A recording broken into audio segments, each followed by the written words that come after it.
Hey, what's up YouTube? This is the Bolt Speed Gamer back again with another Pokemon Black and White 2 Wi-Fi battle.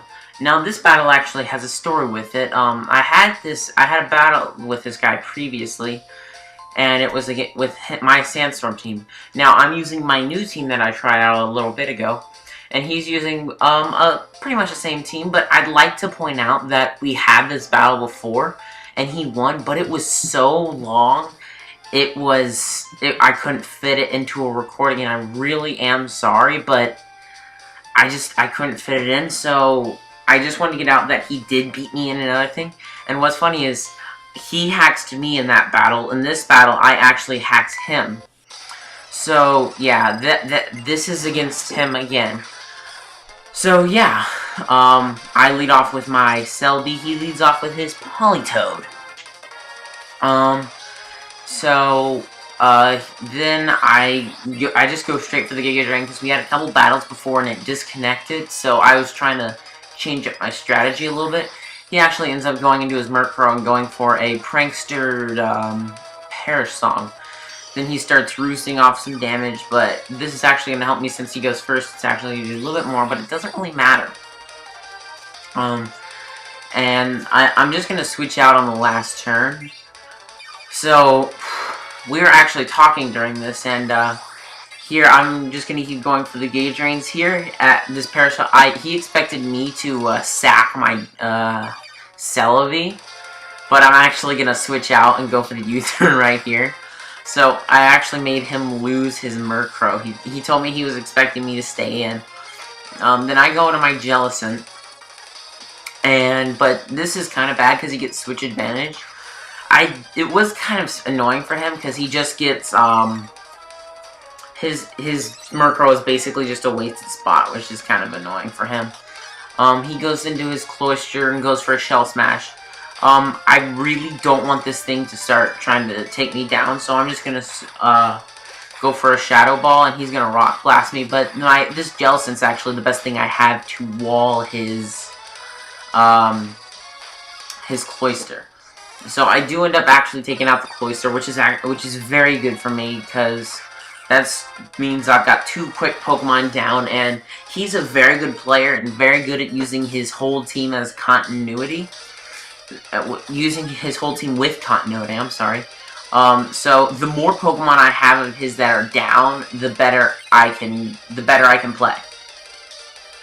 So he went for a Thunder, and then I got Para-Hacks to where I couldn't go for the recover.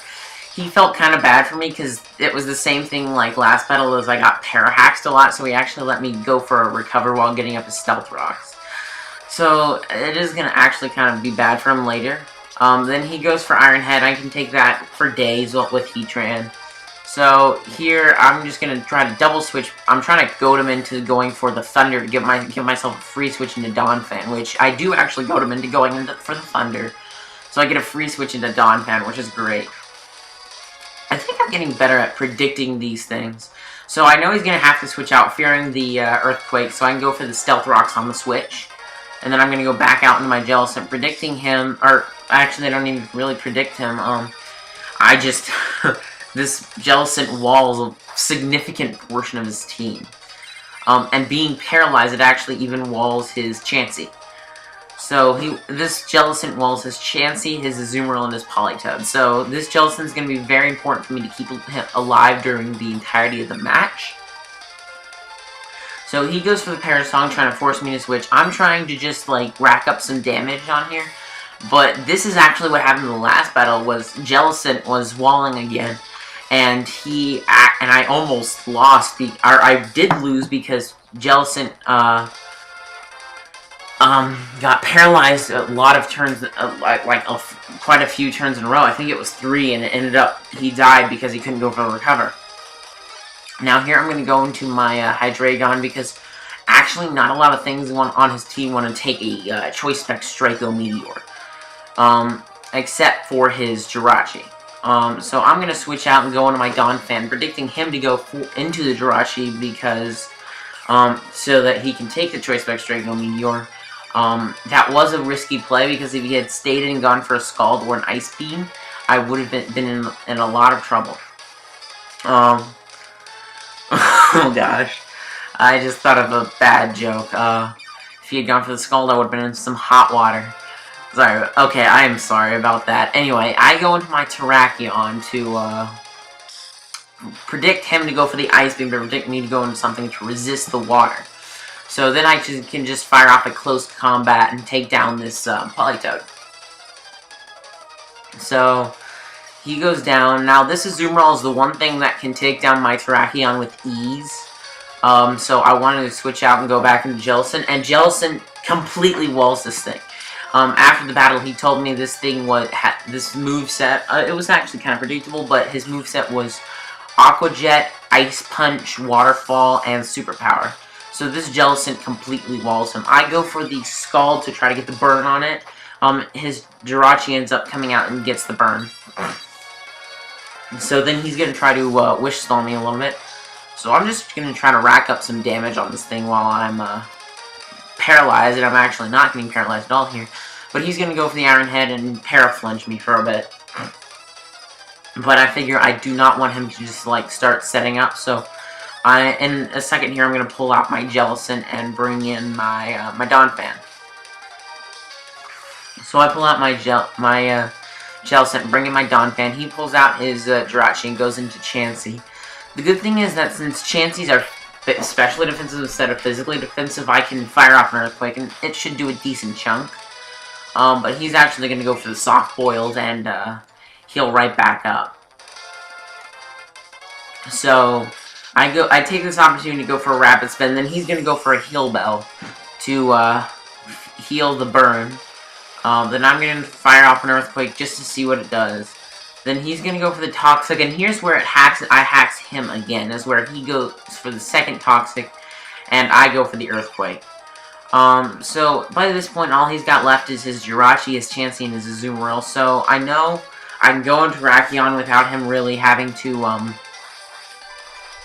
without having to predict or anything, because I know he doesn't want to send, I know he doesn't want to bring in Azumarill, because I can just go right out into Jellicent. So I'm going to fire off the close combat.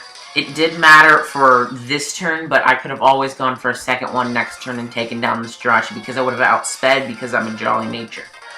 Then he goes into Azumarill, and I go into Jellicent to completely wall him, because this Terrakion's basically the only thing I have that can take down a Chansey.